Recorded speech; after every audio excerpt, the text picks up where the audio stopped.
بسم اللہ الرحمن الرحیم۔ عزیز طلباء، السلام علیکم ورحمۃ اللہ وبرکاتہ۔ اس ویڈیو کے اندر ہم مضمون نمبر 6 محنت کی برکتیں پڑھیں گے۔ دیکھیں، مضمون کے شروع کے اندر پیارے حبیب صلی اللہ علیہ وسلم کی مبارک حدیث لکھی ہوئی ہے، الکاسب حبیب اللہ، محنت کرنے والا اللہ کا دوست ہے۔ الکاسب کا اصل معنی ہے، الکاسب کسب سے ہے۔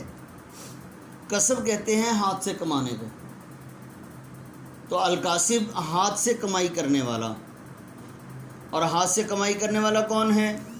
حقیقی طور پر محنت کرنے والا آدمی ہے یہ۔ شاعر کہتا ہے، نامی کوئی بغیر مشقت کے نہیں ہوا، نامی کوئی بغیر مشقت نہیں ہوا، 100 بار جب عقیق کٹا تب نگیں ہوا۔ یعنی کوئی بندہ بھی اگر اس نے مشہور ہونا ہے تو جب تک وہ محنت نہیں کرے گا اس وقت تک وہ مشہور نہیں ہو سکتا۔ اور 100 بار جب عقیق کٹا تب نکین ہوا۔ عقیق ایک پتھر کا نام ہے۔ اب پتھر اگر دیکھا جائے تو عام طور پر پتھر خوبصورت نہیں ہوتا، لیکن اس کو خوبصورت کرنے کے لیے کئی بار اور کئی جگہوں پر اس کو رگڑیں کھانی پڑتی ہیں۔ اس کو خوبصورت کرنے کے لیے اس کے اوپر محنت کرنی پڑتی ہے۔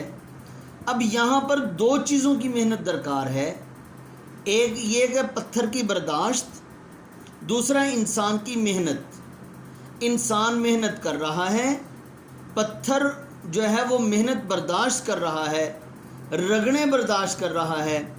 جب وہ رگڑیں برداشت کرتا ہے تو وہ خوبصورت ہو جاتا ہے۔ انسان محنت کر کر کے اس کی رگڑائی کر رہا ہے تو وہ پتھر خوبصورت ہوتا ہے، اور اس خوبصورتی کی وجہ سے ہزاروں لاکھوں روپے میں فروخت ہو رہا ہے۔ اور پھر محنت کی برکتیں دیکھیں، یہاں پر یہ لکھا ہوا ہے، یہ ایک ایسا نسخہ کیمیا ہے کہ جس نے اس پر عمل کیا وہ کامیابی سے ہمکنار ہوا۔ حضرت صلی اللہ علیہ وسلم کی زندگی دنیا کے سامنے ہے کہ پوری زندگی دین کی محنت و مشقت کی نظر ہو گئی، جب جا کے آپ قوم کی اصلاح کا مقصد حاصل کر سکے۔ اب دیکھیں، انہوں نے مضمون لکھنے سے پہلے کتنی پیاری بات کہی کہ حضور صلی اللہ علیہ وسلم، جیسے یہ بات بتانے سے پہلے ایک واقعہ سنانا میں مناسب سمجھوں گا۔ حضور صلی اللہ علیہ وسلم راستے میں کھڑے ہیں، کوئی آدمی آتا ہے، آ کر کوئی آپ صلی اللہ علیہ وسلم کوڑا پھینک جاتا ہے، کوئی آپ صلی اللہ علیہ وسلم پر تھوک پھینک جاتا ہے، کوئی آپ صلی اللہ علیہ وسلم کو برا بھلا کہہ کے چلا جاتا ہے، کوئی مٹی پھینک جاتا ہے۔ شام کے وقت حضور صلی اللہ علیہ وسلم گھر تشریف لائے، آپ صلی اللہ علیہ وسلم وہاں پر کھڑے ہو کر ایک ہی بات کر رہے ہیں کہ قولوا لا الہ الا اللہ تفلحون، کہ دنیا بھر کے انسانوں لا الہ الا اللہ کہہ دو، کامیاب ہو جاؤ گے۔ اب آپ صلی اللہ علیہ وسلم محنت کر رہے ہیں، محنت کی برکت سے کیا انجام ہوا، کیا صلہ ملا، اب اس کی طرح میں آپ کو بتانا چاہ رہا ہوں۔ اس مضمون کے جو ہم نے عنوان لیا ہے، اس عنوان کی طرف لے کر آ رہا ہوں میں آپ کو۔ اب شام کو جس وقت حضور صلی اللہ علیہ وسلم واپس تشریف لائے اپنے گھر میں، تو آپ صلی اللہ علیہ وسلم کی ایک صاحبزادی، غالباً حضرت فاطمہ الزہرا یا حضرت زینب رضی اللہ تعالیٰ عنہ میں سے کوئی ایک، آپ صلی اللہ علیہ وسلم کی صاحبزادی شہزادی آپ صلی اللہ علیہ وسلم کا سر مبارک بھی دھو رہی ہیں اور ساتھ ساتھ رو رہی ہیں کہ میرے ابا کا لوگوں نے کیا حال کر دیا کلمے کی، دین کی تبلیغ کی وجہ سے۔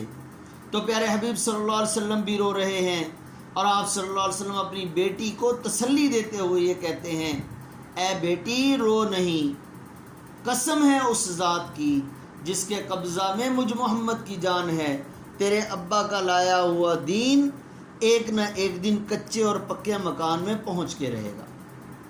اب دیکھنے میں یہ ہے کہ حضور صلی اللہ علیہ وسلم اکیلے ہیں، پورا عرب قبیلہ آپ صلی اللہ علیہ وسلم کے مخالف ہے. ہماری ظاہر کی آنکھ یہ کہتی ہے کہ یہ ایک آدمی کیا کر سکے گا، لیکن اللہ پر سچی امید رکھ کر آپ صلی اللہ علیہ وسلم نے محنت شروع کی.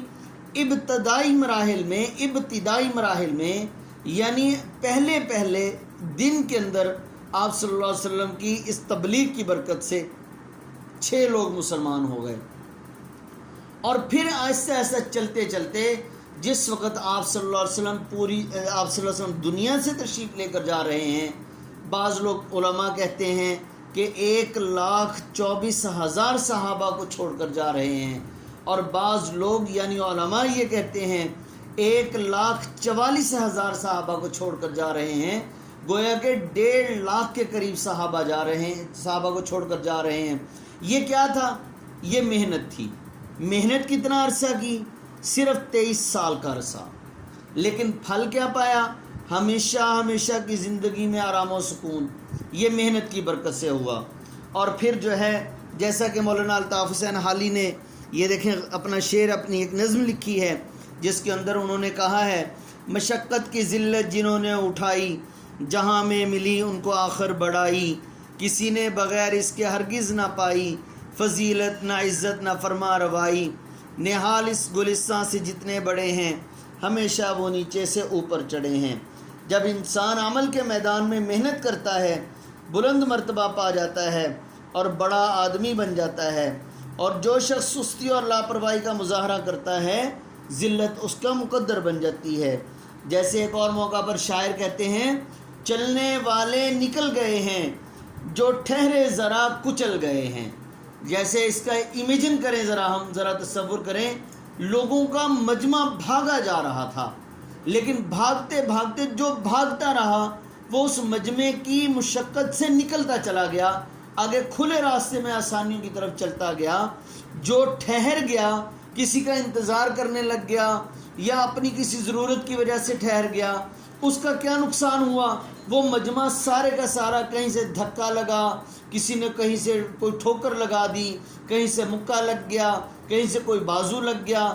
جب وہ گر گیا تو گرتے ہی وہ آدمی جو ہے وہ دنیا سے رخصت ہونے کا اس کا امکان باقی ہے. جیسا کہ اس کی مثال حج کے موقع پر ہمیں زندہ مثالیں ملتی ہیں کہ لوگ طواف کرتے یا سعی کرتے یا شیطان کو کنکریاں مارتے جو چلتے جا رہے ہیں وہ نکلتے جا رہے ہیں، زندگی بچاتے جا رہے ہیں. جو وہاں پر ٹھہر گئے جوتا لینے کے لیے، کسی کا انتظار کرنے کے لیے، وہ اپنی زندگی سے ہاتھ دھو بیٹھتے ہیں.